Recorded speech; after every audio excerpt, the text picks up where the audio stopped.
Hello guys, तर मी इथं बनवत होते आपल्या लाडक्या गणपती बाप्पाचा आवडता पदार्थ म्हणजेच मोदक. आता मोदक काय मला एवढा परफेक्ट कळ्या वगैरे पाडून काय बनवायला जमत नाही, पण मला जसा येतो तसा मी इथं बनवत होते. आता मला उकडीचे मोदक पण आवडतात, मी खाल्लेले आहेत, पण मला ते बनवता येत नाहीत आणि मला ते भीती पण वाटते की माझ्याकडून बिघडतील काय. पण मी यावेळी नक्की ट्राय करणार आहे उकडीचे मोदक आणि जमलेच तर तुमच्यासोबत शेअर सुद्धा करेन. मोदक बनवून घेतले आणि नंतर आम्ही निघालो दादांच्या घरी आरती करायला. आणि इथं ना मला श्रवणे का मारलं ना मला तेच कळलं नाही. असो, नंतर त्यांच्या घरी गेलो आणि तिथं तिला असं सगळं जण घेत असतात आणि तिचे असे नखरे असतात, जे उभा आहे त्याच्याकडेच जायचं, खाली बसलेल्या माणसाकडे ती काय जात नाही.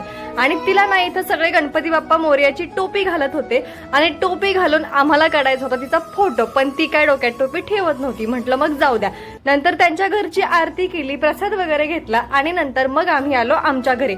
आमच्या घरी ही सगळ्या जोडींनी आरती केली, प्रसाद घेतला आणि सगळ्यांचे जेवण पण बाकी होते म्हणून आरती करून सगळे पटपट घरी गेले. व्हिडिओ आवडला असेल तर लाईक, शेअर आणि सबस्क्राईब करायला विसरू नका. बाय.